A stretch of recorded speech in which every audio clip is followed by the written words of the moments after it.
Hello class 9 के प्यारे विद्यार्थियों, स्वागत करते हैं एक और नए वीडियो में। आज की इस वीडियो में देखने जो आपका मंथली टेस्ट होने वाला है दिनांक 3 अगस्त का, विषय सामाजिक विज्ञान का। उसके लिए हम लोग योद्धा सीरीज के अंतर्गत objective plus subjective most important question को देखना, तब सब वीडियो को अंत तक जरूर देखना। वीडियो काफ़ी ज़्यादा इंपॉर्टेंट होने वाला है। और अगर चैनल पर नए हो तो वीडियो को लाइक करके चैनल को जरूर सब्सक्राइब कर देना, क्योंकि ऐसे वीडियो चैनल के माध्यम से आपको सब मिलता है। तो वीडियो को लाइक करके चैनल को भी सब्सक्राइब कर देना, ठीक है। तो योद्धा सीरीज का मतलब है, जैसे कि आप लोग को पता है कि अब जो है मंथली टेस्ट का ओरिजिनल क्वेश्चन पूरे यूट्यूब पे ढूंढ लोगे, कहीं पे भी नहीं मिलेगा, क्योंकि अब जो ओरिजिनल क्वेश्चन जो है एग्जाम से 10 से 15 मिनट पहले आता है, जिसके कारण अब आपको क्या करना होगा, तैयारी करना होगा। तैयारी यहाँ पे कराया जा रहा है योद्धा सीरीज के अंतर्गत, ठीक है। तो यहाँ पे ऑब्जेक्टिव प्लस सब्जेक्ट दोनों तरह के क्वेश्चन उन्हीं चैप्टर के कराए जाते हैं, जिन चैप्टर से आपका इस बार मंथली टेस्ट में पूछा जाना है। तो आपसे वीडियो को अंत तक ही देखना। अगर आपने इस वीडियो पर एक बार क्लिक कर दिया है तो चलिए फिर हम वीडियो को स्टार्ट करते हैं और देख लेते हैं एक एक करके सारे प्रश्नों को। तो यहाँ पे देखो, सबसे पहले हमारा MCQ का सबसे पहला प्रश्न बोलता है, रूस की क्रांति कब हुई। आपके पास ऑप्शन दे दिया गया है 1915, 1919, 1917 या फिर 1921। तो इसका जो सही उत्तर हो जाएगा, रूस की क्रांति जो हुआ था 1917 को हुआ था। तो ऑप्शन नंबर सी यहाँ पे फर्स्ट का बिल्कुल सही जवाब हो जाएगा, ठीक है। नेक्स्ट देखो, क्वेश्चन नंबर 2 बोलता है, अक्टूबर क्रांति किस देश में घटित हुई। आपके पास ऑप्शन दे दिया गया है फ्रांस में, इंग्लैंड में, अमेरिका में या फिर रूस में। तो अक्टूबर क्रांति जो हुआ था वो हुआ था रूस में हुआ था। ऑप्शन नंबर डी यहाँ पे बिल्कुल हमारा सही जवाब हो जाएगा। आगे देखो, क्वेश्चन नंबर 3 बोलता है, रूस का अंतिम शासक कौन था। तो रूस का अंतिम शासक हमसे पूछा जा रहा है। तो आपके पास ऑप्शन दे दिया गया है, हरिक था, इवान था या फिर जार निकोलस था। तो इसका जो सही उत्तर है क्वेश्चन नंबर 3 का हो जाएगा ऑप्शन नंबर सी, यानी कि जार निकोलस था अंतिम शासक, है ना, जार निकोलस द्वितीय। नहीं, क्वेश्चन नंबर 4 बोलता है, इसमें रूसी साम्राज्य में किस धर्म को मानने वाले लोग थे। तो किस धर्म के मानने वाले लोग थे रूसी साम्राज्य में। तो कैथोलिक व प्रोटेस्टेंट या फिर बौद्ध या फिर इस्लाम या फिर सभी धर्मों के। तो क्वेश्चन नंबर 4 का जो सही उत्तर हो जाएगा ऑप्शन नंबर डी, यानी कि सभी धर्मों के लोग थे। क्वेश्चन नंबर 5 को देखो, 20वीं सदी की शुरुआत में रूस की आबादी का कितना प्रतिशत खेती बाड़ी में जुड़ा हुआ था। तो कितना प्रतिशत खेती बाड़ी में जुड़ा हुआ था, इसका जो सही जवाब हो जाएगा, ऑप्शन दे दिया गया है 50%, 65%, 85% या फिर 25%। सारा का सारा मान लगभग में है। तो क्वेश्चन नंबर 5 का सही जवाब क्या हो जाएगा, ऑप्शन नंबर सी, यानी कि लगभग 85%, ठीक है। नेक्स्ट जो क्वेश्चन नंबर 6 बोलता है हमसे, 20वीं सदी के प्रारंभ में किस देश के सर्वाधिक लोग कृषि पर आश्रित थे। ब्रिटेन, रूस, जर्मनी या फिर ऑस्ट्रिया। तो क्वेश्चन नंबर 6 का जो सही जवाब हो जाएगा रूस के सर्वाधिक लोग किस पे आश्रित थे, कृषि पे आश्रित थे। क्वेश्चन नंबर 7 का देखो, 7 बोलता है आपसे, रूस के प्रारंभिक औद्योगिक इलाके कौन थे। तो इसका सही जवाब क्या हो जाएगा, आपके पास ऑप्शन दे दिएगा सेंट पीटर्सबर्ग या फिर मॉस्को या फिर ए और बी दोनों, या फिर इनमें से कोई नहीं। तो क्वेश्चन नंबर 7 का जो सही उत्तर हो जाएगा वो हो जाएगा ए और बी दोनों, यानी कि सेंट पीटर्सबर्ग भी और मॉस्को भी। क्वेश्चन नंबर 8 को देखो, 1914 ईस्वी में रूस में फैक्ट्री मजदूरों में औरतों की संख्या कितनी थी। तो औरतों की संख्या कितनी थी, इसका सही जवाब जो हो जाएगा क्वेश्चन नंबर 8 का वो हो जाएगा ऑप्शन नंबर बी, यानी कि 31% थी। नेक्स्ट देखो, क्वेश्चन नंबर 9 बोलता है हमसे, रूसी किसान समय समय पर अपनी सारी ज़मीनें किसको सौंप देते थे। किसको सौंप देते थे, आपके पास ऑप्शन दे दिया गया है, कम्यूर यानी कि मीर को, या फिर शासक को, या फिर सामंत को, या फिर चर्च को। तो क्वेश्चन नंबर 9 का जो सही जवाब हो जाएगा वो हो जाएगा ऑप्शन नंबर ए, यानी कि मीर को सौंप देते थे। नेक्स्ट देखो, क्वेश्चन नंबर 10 बोलता है हमसे, कम्यून जमीन का बंटवारा किस आधार पर करता था। तो अपनी मर्जी से, या फिर आर्थिक आधार पर, या फिर सामाजिक आधार पर, या फिर परिवारों की ज़रूरत के आधार पर। तो क्वेश्चन नंबर 10 का जो सही उत्तर हो जाएगा वो हो जाएगा ऑप्शन नंबर डी, यानी कि परिवार के ज़रूरत के आधार पर बांटता था। क्वेश्चन नंबर 11 बोलता है, 1914 ईस्वी में 2 यूरोपीय गठबंधनों के बीच युद्ध छिड़ गया था। इस युद्ध को किस नाम से जाना जाते हैं। तो क्वेश्चन नंबर 11 का जो सही जवाब हो जाएगा वो हो जाएगा ऑप्शन नंबर ए, यानी कि प्रथम विश्व युद्ध के नाम से जाना जाता है। क्योंकि प्रथम विश्व युद्ध कब हुआ था, 1914 में ही स्टार्ट हुआ था, 1918 तक चला था। क्वेश्चन नंबर 12 बोलता है आपसे, प्रथम विश्व युद्ध के केंद्रीय शक्तियों के गुट में कौन कौन देश शामिल थे। केंद्रीय शक्ति की बात कर रहा है, 2 गुट में बट गए थे, पहला था केंद्रीय शक्ति और दूसरा था ध्रुवीय शक्ति। तो केंद्रीय शक्ति में कौन कौन से देश थे आपको बताएं। इसका सही उत्तर जो हो जाएगा क्वेश्चन नंबर 12 का वो हो जाएगा ऑप्शन नंबर सी, यानी कि जर्मनी, तुर्की और ऑस्ट्रिया। नेक्स्ट जो क्वेश्चन नंबर 13 बोलता है, रूस के साथ दूसरे खेमे में बाद में कौन देश शामिल हो गया। तो बाद में कौन सा देश शामिल हुआ, तो रूस के साथ। तो क्वेश्चन नंबर 13 का जो सही उत्तर हो जाएगा वो हो जाएगा इटली भी शामिल हुआ था और रोमानिया भी, यानी कि ऑप्शन नंबर सी यहाँ पे बिल्कुल सही उत्तर हो जाएगा, ए और बी दोनों। 14 बोलता है, सेंट पीटर्सबर्ग का नाम बदल कर क्या रखा गया था। तो सेंट पीटर्सबर्ग का नाम बदल करके जो रखा गया था, क्वेश्चन नंबर 14 का जो सही उत्तर हो जाएगा वो हो जाएगा पेत्रोग्राह रखा गया था, ठीक है, पेत्रोग्राह। नेक्स्ट देखो, 15 बोलता है जरीना किसे कहा जाता था, तो जरीना किसे कहा जाता है, 15 का जो सही उत्तर हो जाएगा जार की पत्नी को क्या कहा था, जरीना कहा जाता था। क्वेश्चन नंबर 15 का क्या हो जाएगा, ऑप्शन नंबर सी हो जाएगा। उसके बाद देखो क्वेश्चन नंबर 16 बोलता है हमसे जार निकोलस द्वितीय की पत्नी का नाम क्या था, तो एलेक्जेंड्रा था, एलेक्जेंड्रा था, तो ऑप्शन नंबर ए यहाँ पे बिल्कुल सही जवाब हो जाएगा। क्वेश्चन नंबर 17 बोलता है एलेक्जेंड्रा किस मूल की थी, तो किस मूल की थी, तो क्वेश्चन नंबर 17 का जो सही उत्तर हो जाएगा वो हो जाएगा ऑप्शन नंबर सी यानी कि जर्मन मूल की थी। 18 बोलता है राम पुतिन कौन था, तो राम पुतिन कौन था, तो 18 का जो सही जवाब हो जाएगा वो हो जाएगा ऑप्शन नंबर सी यानी कि महारानी एलेक्जेंड्रा के सलाहकार भी था और सन्यासी भी था, तो ऑप्शन नंबर सी यहाँ पे बिल्कुल ए और बी दोनों सही जवाब हो जाएगा। 19 बोलता है शाही रूसी सेना के बारे में क्या सही है, तो क्या सही है, तो क्वेश्चन 19 का जो सही जवाब हो जाएगा वो हो जाएगा शाही रूसी सेना को रूसी स्टीम रोलर कहा जाता था, बिल्कुल सही। यह दुनिया की सबसे बड़ी सशस्त्र सेना थी, यह भी सही है। इसमें बाद अमेरिकी निष्ठा बदलकर क्रांतिकारी को समर्थन किया जा रहा है, तो इनमें से सभी सही है, इसका बिल्कुल सही जवाब हो जाएगा। नेल्सन मंडेला ने किस देश को स्वतंत्र करने में महत्वपूर्ण योगदान दिया, तो नेल्सन मंडेला ने किस देश को स्वतंत्र करने में महत्वपूर्ण योगदान दिया था, तो इसका सही उत्तर क्या हो जाएगा, दक्षिण अफ्रीका, केन्या, नाइजीरिया या फिर सीरिया, तो इसका जो सही जवाब हो जाएगा वो हो जाएगा ऑप्शन नंबर ए यानी कि दक्षिण अफ्रीका को। 21 बोलता है नेल्सन मंडेला को गोरों की सरकार ने कब जेल में डाला, यानी कि नेल्सन मंडेला को गोरों की सरकार यानी कि इंग्लैंडों की सरकार ने जेल में कब डाला था, तो क्वेश्चन नंबर 21 जो सही उत्तर हो जाएगा वो हो जाएगा 1964 ईस्वी में। नेल्सन मंडेला को आजीवन कारावास की सज़ा क्यों दी गई थी, तो क्यों दी गई थी, तो 22 का जो सही उत्तर हो जाएगा वो हो जाएगा रंग भेद से चलने वाली शासन व्यवस्था का विरोध करने के लिए। 23 बोलता है नेल्सन मंडेला के साथ कितने अन्य नेताओं को आजीवन कारावास की सज़ा दी गई थी, तो कितने नेताओं को दिया गया था, तो क्वेश्चन नंबर 23 का जो सही उत्तर हो जाएगा वो हो जाएगा ऑप्शन नंबर ए यानी कि 7।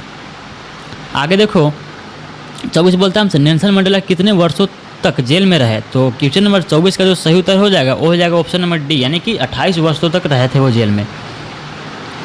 नेल्सन मंडेला को किस द्वीप में कैद किया गया था, तो 25 का जो सही उत्तर हो जाएगा 25 का जो सही उत्तर हो जाएगा ऑप्शन नंबर यानी कि रोबेन द्वीप में कैद किया गया था। दक्षिण अफ्रीका में अश्वेतों की आबादी कितनी थी, अश्वेत यानी कि जो गोरों की संख्या ना, अश्वेत मतलब गोरों की संख्या शायद, तो 26 का जो सही उत्तर हो जाएगा ऑप्शन नंबर सी यानी कि 3/4 थी। अश्वेत रंगीन चमड़े वाले और भारतीय मूल के वर्ग लोगों ने रंगभेद प्रणाली के खिलाफ संघर्ष कब से शुरू किया, तो 27 का जो सही उत्तर हो जाएगा वो हो जाएगा 1950 से शुरू किया था। सारे क्वेश्चन इंपॉर्टेंट होने वाला सारा का PDF जो आपको फ्री में दिया जाएगा टेलीग्राम पे, तो आप लोग टेलीग्राम को जरूर ज्वाइन करना, उसका लिंक जो है डिस्क्रिप्शन में दे दिया गया है। तो 28 नंबर क्वेश्चन का देखो बोलता है कौन सी राजनीतिक पार्टी के नेतृत्व में में अफ्रीका लोगों ने रंगभेद प्रणाली का विरोध किया, तो कौन सा पार्टी था, तो 28 का जो सही उत्तर हो जाएगा वो हो जाएगा ऑप्शन नंबर यानी कि अफ्रीकी नेशनल कांग्रेस पार्टी थी। क्वेश्चन नंबर 29 को देखो, क्वेश्चन नंबर 29 बोलता है आपसे लॉन्ग वॉक टू फ्रीडम किस महान नेता की आत्मकथा है, तो नेल्सन मंडेला का है ऑप्शन नंबर बी यहाँ पे 29 का बिल्कुल सही जवाब हो जाएगा। क्वेश्चन नंबर 30 बोलता है आपसे भारत के किस राज्य में न्यूनतम प्रति व्यक्ति आय है, तो सबसे कम प्रति व्यक्ति आय किस राज्य में है, तो 30 का जो सही उत्तर हो जाएगा वो हो जाएगा ऑप्शन नंबर डी यानी कि बिहार में। अब हमारा यहाँ से इकोनॉमिक्स का प्रश्न शुरू होता है। महिलाओं के निम्न वेतनों वाले कार्यों में नियोजित होने के क्या कारण है, तो इसका सही उत्तर हो जाएगा क्वेश्चन नंबर 31 का हो जाएगा वे भावुक होती है, वे काम नहीं कर सकती, वे सुनसान या रात में काम नहीं कर सकती, उपरोक्त सभी यहाँ पे बिल्कुल सही जवाब हो जाएगा। 32 बोलता है आपसे वर्ष 2016 में मृत्यु दर घटकर कितना आ गया, तो वर्ष 2016 में मृत्यु दर घट रहा है, तो घटकर कितना आ गया, तो 32 का सही उत्तर क्या हो जाएगा, वो हो जाएगा ऑप्शन नंबर ए यानी कि 6.4। भारत में शिशु मृत्यु दर में कमी के क्या कारण माने जाते हैं, तो क्वेश्चन नंबर 33 का सही उत्तर हो जाएगा वो हो जाएगा ऑप्शन नंबर डी उपरोक्त सभी। क्वेश्चन नंबर 34 बोलता है आपसे किस प्रकार की जनसंख्या अर्थव्यवस्था की परिसंपत्ति होती है, तो क्वेश्चन नंबर 34 का जो सही जवाब हो जाएगा वो हो जाएगा ऑप्शन नंबर ए यानी कि शिक्षित एवं स्वास्थ्य जनसंख्या, स्वस्थ जनसंख्या। 35 बोलता है एक देश की श्रम बल जनसंख्या क्या है, श्रम बल जनसंख्या क्या है, तो 35 का सही उत्तर क्या हो जाएगा वो हो जाएगा ऑप्शन नंबर सी यानी कि 15 से 59 वर्ष। आर्थिक क्रियाओं को कितने वर्गों में बांटा गया है? तो टोटल 3 वर्गों में बांटा गया है, 2 वर्गों में बांटा गया है, बाजार क्रिया और गैर बाजार क्रिया। तो ऑप्शन नंबर सी यहाँ पे बिल्कुल 36 का सही जवाब हो जाएगा। ठीक है, नेक्स्ट देखो क्वेश्चन नंबर 37 बोलता है हमसे इनमें से प्राथमिक क्रिया कौन सी है? प्राथमिक क्रिया कौन सी है? तो 37 का सही उत्तर क्या हो जाएगा? हो जाएगा ऑप्शन नंबर ए, यानी कि अनाज उपजाना क्या है? प्राथमिक क्रिया है। चीनी बनाना है तो क्या है? द्वितीयक क्रिया है। पनीर बनाना द्वितीयक क्रिया, गुड़ बनाना द्वितीयक क्रिया। प्राथमिक क्रिया क्या हो जाएगा? अनाज उपजाना। इनमें से कौन द्वितीयक क्षेत्र की क्रिया है? तो द्वितीयक क्षेत्र की क्रिया कौन सा हो जाएगा? गुड़ बनाना, यानी कि 38 का कौन सा हो जाएगा? ऑप्शन नंबर सी यहाँ पे बिल्कुल सही उत्तर हो जाएगा, क्योंकि गुड़ किसका उपयोग करके बनाया था? गन्ना का उपयोग करके। 39 बोलता है वर्ष 1950 से 51 में विश्वविद्यालयों की संख्या 30 से बढ़कर 2016 से 17 में कितना हो गया? तो 39 का सही उत्तर क्या हो जाएगा? हो जाएगा ऑप्शन नंबर बी, यानी कि 795 हो गया। नेक्स्ट देखो 40 बोलता है इनमें से कौन आर्थिक क्रियाकलाप है? तो इनमें से कौन आर्थिक क्रियाकलाप है? अगर आपसे पूछा जाए इसका सही उत्तर जो हो जाएगा वो हो जाएगा ऑप्शन नंबर सी, यानी कि एक किसान द्वारा कृषि का कार्य करना। नेक्स्ट देखो क्वेश्चन नंबर 41 बोलता है आपसे इनमें से कौन एक गैर कृषि क्रियाकलाप है? तो 41 का जो सही जवाब हो जाएगा वो हो जाएगा ऑप्शन नंबर डी, यानी कि दुर्गा पूजा हेतु लोगों द्वारा चंदा इकट्ठा करना। कृषि और पशुपालन किस क्षेत्र के अंतर्गत आते हैं? तो ये आते हैं सेवा क्षेत्र, यानी कि 42 का जो सही उत्तर हो जाएगा वो हो जाएगा ऑप्शन नंबर, यानी कि प्राथमिक क्षेत्र के अंदर आते हैं। ठीक है, कृषि क्षेत्र के अंदर। 43 बोलता है निम्न में से कौन प्रायद्वीपीय नदियों की विशेषता नहीं है? नहीं हमसे पूछ रहा है। तो 43 का सही जवाब क्या हो जाएगा? वो हो जाएगा ऑप्शन नंबर डी, यानी कि प्रायद्वीपीय नदियाँ लंबी होती है, वो विशेषता नहीं है, क्योंकि लंबी नहीं होती प्रायद्वीपीय नदी। हिमालय से निकलने वाली नदियों की विशेषता नहीं है। इनमें से कौन सा हिमालय से निकलने वाली नदियों की विशेषता नहीं है? तो 44 का जो सही उत्तर हो जाएगा वो हो जाएगा यह नदियाँ मौसमी होती है। नहीं, पूरा सालों भर उसमें पानी होता है, मौसमी नहीं होती है हिमालय से निकलने वाली नदियाँ। लेकिन प्रायद्वीपीय नदियाँ क्या होती है? मौसमी होती है। सिंधु नदी का उद्गम स्थल कहाँ है? तो सिंधु नदी का उद्गम स्थल मानसरोवर झील है। ठीक है, मानसरोवर झील है। तो ऑप्शन नंबर ए यहाँ पे बिल्कुल सही जवाब हो जाएगा क्वेश्चन नंबर 45 का। नेक्स्ट देखो क्वेश्चन नंबर 46 बोलता है भारत के किस भाग में गंगा मैदानी क्षेत्र में प्रवेश करती है? तो भारत के किस राज्य में प्रवेश करती है? तो क्वेश्चन नंबर 46 का सही उत्तर क्या हो जाएगा? हो जाएगा हरिद्वार में। किस भाग बोला था ना, तो हरिद्वार इसका बिल्कुल सही जवाब हो जाएगा। गंगा नदी का उद्गम स्थल कहाँ है? तो गंगा नदी का उद्गम स्थल को हम लोग क्या बोलते हैं? गंगोत्री, यानी कि 47 का क्या हो जाएगा? ऑप्शन नंबर सी हो जाएगा। नमामि गंगे परियोजना का क्या लक्ष्य नहीं है? तो क्या इनमें से कौन सा लक्ष्य नहीं है? तो 48 का जो सही जवाब हो जाएगा वो हो जाएगा ऑप्शन नंबर डी, यानी गंगा नदी के अपवाह क्षेत्र में को परिवर्तित करना। बाकी ये सब क्या है? लक्ष्य है। तो ऑप्शन नंबर डी यहाँ पे हमारा सही हो जाएगा, क्योंकि यहाँ पे नहीं पूछा था। गंगा नदी अंततः कहाँ गिरती है? तो ये हमारा बंगाल की खाड़ी में गिरती है। बंगाल से होते हुए, पश्चिम बंगाल से होते हुए बंगाल में प्रवेश करती है, उसके बाद बंगाल की खाड़ी में गिर जाते हैं। तो 49 का सही जवाब क्या हो जाएगा? ऑप्शन नंबर ए हो जाएगा। ठीक है, नेक्स्ट देखो क्वेश्चन नंबर 50 बोलता है गंगा नदी की लंबाई कितनी है? तो 2500 किलोमीटर है। तो ऑप्शन नंबर बी यहाँ पे बिल्कुल सही जवाब हो जाएगा। अगर आपको एग्जैक्ट जानना है तो एग्जैक्ट कितना है? 2525 किलोमीटर है। ठीक है, यहाँ पे 2500 ही कहीं लिखा होता है डायरेक्ट। ठीक है, नेक्स्ट देखो ऑब्जेक्टिव का लास्ट प्रश्न बोलता है दिहांग के नाम से किस नदी को जाना जाता है? तो दिहांग के नाम से किस नदी को जाना जाता है? 51 का जो सही उत्तर हो जाएगा ऑप्शन नंबर डी, ब्रह्मपुत्र नदी को दिहांग के नाम से जाना जाता है। एक और प्रश्न है ऑब्जेक्टिव का ही, ब्रह्मपुत्र नदी को तिब्बत में किस नाम से जाना जाता है? तो सांगपो नाम से जाना जाता है। तिब्बत यानी कि चीन में सांगपो नाम से जाना जाता है। तो 52 का सही उत्तर क्या हो जाएगा? ऑप्शन नंबर ए हो जाएगा। ठीक है, तो ये था लोग ऑब्जेक्टिव प्रश्न। अब हम लोग सब्जेक्टिव प्रश्नों को देख लेते हैं। ठीक है, तो अभी तक वीडियो को जरूर लाइक कर देना और चैनल पर नए हो चैनल को जरूर सब्सक्राइब कर देना। तो अब सब्जेक्टिव प्रश्न में देखो, सबसे पहला प्रश्न बोलता है आपसे 1789 में घटित होने वाली फ्रांसीसी क्रांति किस देश से संबंधित है? तो इसका सही उत्तर क्या हो जाएगा? फ्रांसीसी क्रांति फ्रांस देश से संबंधित है। क्वेश्चन नंबर 2 को देखो, बास्तिल किले को क्यों तोड़ा गया? तो बास्तिल किले को तोड़ा गया था क्योंकि वहाँ गोला बारूद मिलने की संभावना थी। नेक्स्ट क्वेश्चन को देखो, ये सारा का सारा पीडीएफ आपको मिल जाएगा टेलीग्राम पे। तब लोग टेलीग्राम को जरूर ज्वाइन करना, बार बार मैं बोल रहा हूँ, क्योंकि सारा का सारा पीडीएफ आपको फ्री में प्रोवाइड कराया जा रहा है टेलीग्राम पे। फ्रांस के सम्राट लुई 16वां का विवाह किसके साथ हुआ था? तो ऑस्ट्रिया की राजकुमारी मेरी एंटोनेट के साथ हुआ था। ठीक है, और जितना भी सब्जेक्ट कराया, ये तो फिलहाल सामाजिक विज्ञान का जितना भी सब्जेक्ट कराया जा रहा है, सारा का सारा योद्धा सीरीज का सारा पीडीएफ फ्री में दिया जाएगा आपको टेलीग्राम पे। यहाँ पे देखो क्वेश्चन नंबर 4 बोलता है अप्रत्यक्ष कर किन वस्तुओं पर लगाया जाता है? तो किन वस्तुओं पर लगाया जाता है? अप्रत्यक्ष कर, यानी कि इनडायरेक्ट टैक्स। तो इसका सही उत्तर क्या हो जाएगा? नमक और तंबाकू जैसी रोजाना उपभोग की वस्तुओं पर अप्रत्यक्ष कर लगाया जाता है। क्वेश्चन नंबर 5 देखो, जीविका संकट क्या है? तो ऐसी चरम स्थिति जब जीवित रहने के न्यूनतम साधन भी खतरे में पड़ने लगते हैं। मॉन्टेस्क्यू ने अपनी रचना The Spirit of the Laws में सरकार को कितने भागों में बांटा है? तो इसका सही उत्तर क्या हो जाएगा? मोंटेक्यू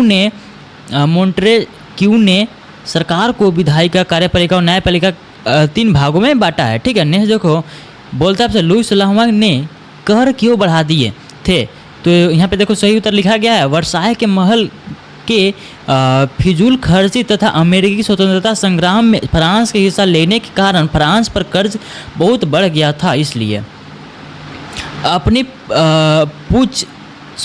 पूछ मुंह में लिए सांप किसका प्रतीक है? इसका सही उत्तर क्या हो जाएगा? इसका सही उत्तर जो हो जाएगा, अपने पूछ मुंह में लिए सांप अंगूठी की आकृति बताती है जिसका कोई आर पार नहीं होती है, इसलिए यह समानता का प्रतीक है। नेक्स्ट देखो, बोलता है आपसे क्वेश्चन नंबर 9, 1789 ईस्वी में नेशनल असेंबली के प्रसा एवं ऑस्ट्रिया के विरुद्ध युद्ध की घोषणा का प्रस्ताव क्यों पारित किया गया? तो लुई 16वां प्रसा और सीरिया के साथ गुप्त वार्ता चला रहा था, इसलिए इन दोनों देशों के खिलाफ 1792 ईस्वी में नेशनल असेंबली ने युद्ध की घोषणा का प्रस्ताव पारित किया था।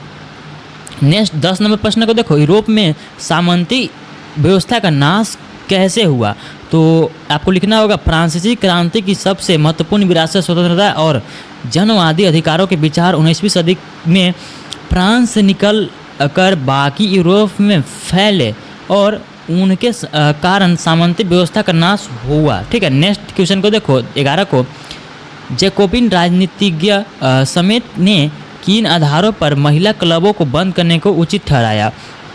तो यहाँ पर लिखना होगा, सुमित का मानना था कि महिलाएं सिर्फ गृहस्थी संबंधित कार्य तथा मातृत्व के दायित्व को निभाएं, न कि राजनीतिक कार्य करें। नेक्स्ट देखो, भारत के नदियों को किन 2 मुख्य वर्गों में विभाजित किया गया है? तो उत्तरी छवि में, तो यहाँ पे नहीं लिखा गया था आंसर। ठीक है, तो आप लोग गूगल पे या फिर कहीं पे भी आप लोग इसका आंसर देख लेना यहाँ पे, तो मैं इसका आंसर लेकर के नहीं आया हूँ। तो नेक्स्ट क्वेश्चन को हम लोग देखते हैं, किन नदियों को बारहमासी या सदानीरा नदियाँ कहा जाता है? तो हिमालय से निकलने वाली सारी नदियों को क्या कहा जाता है? बारहमासी कहा जाता है। वैसे नदियाँ बारहमासी है जिन्हें पूरा वर्ष बरसात के साथ साथ ऊंचे पर्वतों पर मौजूद बर्फ़ से पिघलने से पानी प्राप्त होता है। ठीक है, तो वही चीज़ यहाँ पे लिखा गया है। नदियों की अपरदन की गति किस अवस्था में सबसे तीव्र होती है? तो युवा अवस्था या आरंभिक अवस्था में। किन नदियों का मौसमी नदी कहते हैं? तो प्रायद्वीपीय नदी को मौसमी नदी कहते हैं, यानी कि जो मौसम के अनुसार बहते हैं, पानी उसमें रहते हैं, यानी कि गर्मियों के दिन में पूरा सूख जाता है, तो वैसे नदियों को कहा जाता है। यहाँ पे उसी चीज़ को यहाँ पे लिखा गया, आप लोग एक बार पढ़ लेना।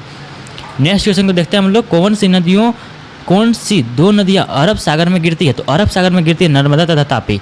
और आपसे पूछा जाए कि कौन सी 2 नदियाँ पूरब से पश्चिम की ओर बहती है, फिर भी आपका उत्तर यहाँ पे क्या हो जाएगा? नर्मदा और तापी हो जाएगा। कौन सी नदी डेल्टा नहीं बनाती है? तो डेल्टा नदी नहीं बनाती, नर्मदा नदी तथा तापी नदी।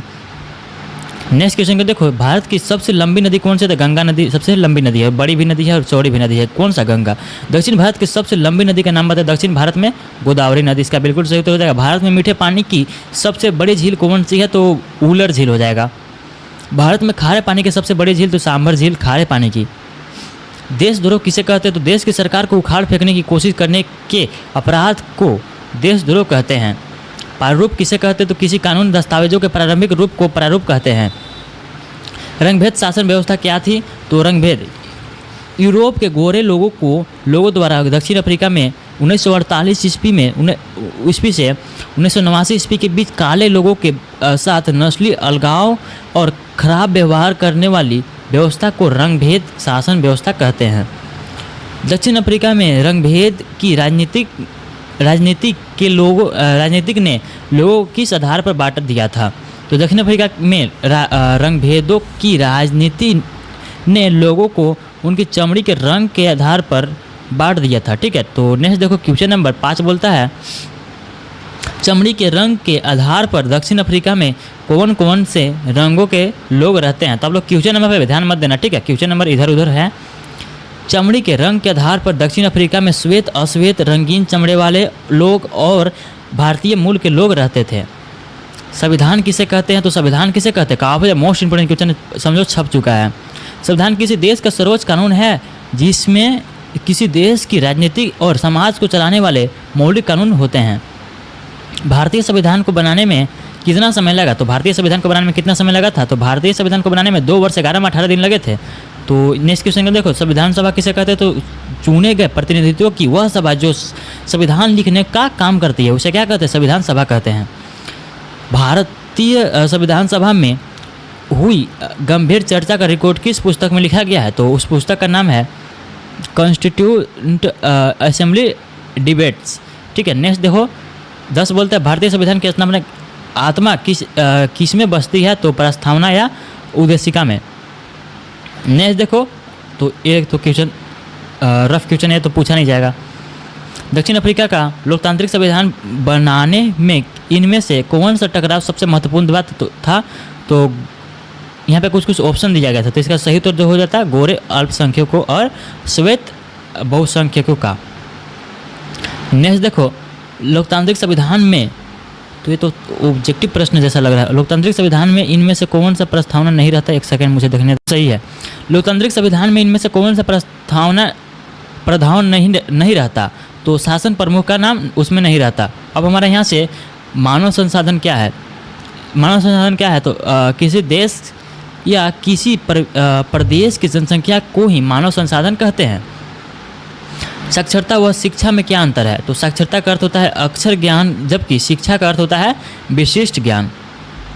जन्म दर क्या है? तो जन्म दर से अभिप्राय किसी एक वर्ष में प्रति 1000 जनसंख्या के पीछे जन्म लेने वाले बच्चों की संख्या से है। प्राथमिक शिक्षा से आप क्या समझते हैं? तो प्राथमिक शिक्षा क्या होती है? प्राथमिक शिक्षा वह शिक्षा जो 6 से 14 वर्ष के बच्चों को न्यूनतम और आधारभूत कौशल सिखाने के लिए है। मृत्यु दर क्या है? तो मृत्यु दर का अभिप्राय किसी एक वर्ष में प्रति 1000 जनसंख्या में मरने वाले व्यक्तियों की संख्या से है, ठीक है। इस सारे के सारे क्वेश्चन इंपॉर्टेंट है। नेक्स्ट देखो, हमें मानव संसाधन में निवेश की आवश्यकता क्यों पड़ती है? तो मानव की कुशलता और कार्य क्षमता को बढ़ाने के लिए मानव संसाधन में निवेश की आवश्यकता होती है। किस प्रकार की जनसंख्या अर्थव्यवस्था पर एक भार है? तो अशिक्षित तथा अस्वस्थ जनसंख्या अर्थव्यवस्था पर क्या है? एक भार की तरह है, क्योंकि वो ना ही कुछ ग्रो करने का काम करेगी देश के लिए और ना ही कुछ आगे के बारे में सोचेगी, क्योंकि वो तो बीमार है। बोलते आपसे क्योंकि आर्थिक क्रियाओं को कितने भागों में बांटा गया? तो 2 भागों में, बाजार क्रिया और गैर बाजार क्रिया। बेरोजगारी से आप क्या समझते हैं? तो यदि किसी विशेष वर्ग के लोग काम करने के योग्य होते हैं और काम भी करना चाहते हैं लेकिन उन्हें काम नहीं मिलता, तो तब उसे क्या कहते हैं? बेरोजगारी कहते हैं, ठीक है। तो इस शब्द से आप लोग अच्छे से भली बातें परिचित हो। ग्रामीण क्षेत्रों में किस प्रकार की बेरोजगारी पाई जाती है? तो ग्रामीण क्षेत्रों में प्रच्छन्न बेरोजगारी और मौसमी बेरोजगारी पाई जाती है। कार्ल मार्क्स पर एक संक्षिप्त टिप्पणी लिखने के लिए हमें बोल रहा है, तो आप लोग इसे रीड कर लेने के बाद, ठीक है, एक बार आप इसे रीड कर लेना। बोल सेविका ने अक्टूबर 1917 की क्रांति के फौरन बाद कौन कौन सा प्रमुख परिवर्तन किए? तो कौन कौन सा परिवर्तन किए था आप लोग यहाँ पे देख सकते हो, ठीक है, यहाँ पे लिख दिया गया है। काफ़ी इंपॉर्टेंट क्वेश्चन, सारा का सारा प्रश्न। तो अब जितना भी क्वेश्चन बचा हुआ है सारा का सारा, जो कि यहाँ पर 3 मार्क्स में पूछा जाएगा, ठीक है। सबसे पहले क्या होता है, 1 मार्क्स में आपका ऑब्जेक्टिव पूछा जाता है, उसके बाद 2 मार्क्स का होता है, उसके बाद 3 मार्क्स का। तो 3 मार्क्स वाला सारा का सारा क्वेश्चन अब हमारा स्टार्ट हो गया है, ठीक है। इसलिए थोड़ा थोड़ा बड़ा आंसर रहेगा। यूरोप के रूढ़िवादी विचार समूह का सत्ता और सामाजिक परिवर्तनों के संबंध में क्या विचार था? तो लोग इसे रीड कर लेना। और ये PDF जो है टेलीग्राम पर भेज भी दिया गया है, ठीक है। तो लोग टेलीग्राम को एक बार जरूर विजिट कर लेना। तो 10 प्रश्न और बचा हुआ है मिला जुला कर। चलो इसे जल्दी से मैं इसे दिखा देता हूँ एक बार। हिमालय में निकलने वाली नदियों की क्या विशेषताएं हैं बताएं। तो अगर मैं सारा क्वेश्चन कराने जाऊँ तो आपको भी बोरिंग टाइप से लगेगा, आप लोग पढ़ लेना, मैं भी पढ़ूंगा ही सिर्फ। तो आप लोग इसे क्या करो, एक बार पढ़ लो, सारा का सारा क्वेश्चन मैं दिखा देता हूँ। और वीडियो काफ़ी बड़ा भी होने का संभावना है, तो आप लोग इसे पढ़ लेना। प्रायद्वीपीय नदियों की क्या विशेषताएँ हैं बताएँ। तो आप लोग इसे रीड कर लेना। झीलों की उपयोगिताएँ स्पष्ट कीजिए। नदिया का क्या महत्व है, तो सारे क्वेश्चन इंपॉर्टेंट है जो कि आपको पूछा जाएगा मंथली टेस्ट में इस बार। झीलों की परिभाषा दें एवं मीठे तथा खारे पानी वाली झीलों के नाम बताएं। तो सारे का सारे क्वेश्चन मैं एक बार दिखा देता हूँ, आप लोग देख लो। तो यही सब क्वेश्चन आप लोगों को तैयारी करके जाना है। PDF आपको डाउनलोड कर लेना है टेलीग्राम से, ठीक है। तो मिलते हैं किसी नेक्स्ट वीडियो में, तब तक के लिए बाय बाय। आप लोग वीडियो को लाइक कर देना, चैनल पर नए हो। इतना ही सारा क्वेश्चन था, ठीक है। देखो 59/59 हो गया। तो इतना ही सारा क्वेश्चन था। तो मिलते हैं किसी नेक्स्ट वीडियो में, तब तक के लिए बाय बाय। आप लोग वीडियो को लाइक कर देना और चैनल पर नए हो, चैनल को जरूर सब्सक्राइब कर देना, ठीक है। और अपने सारे दोस्तों इस वीडियो को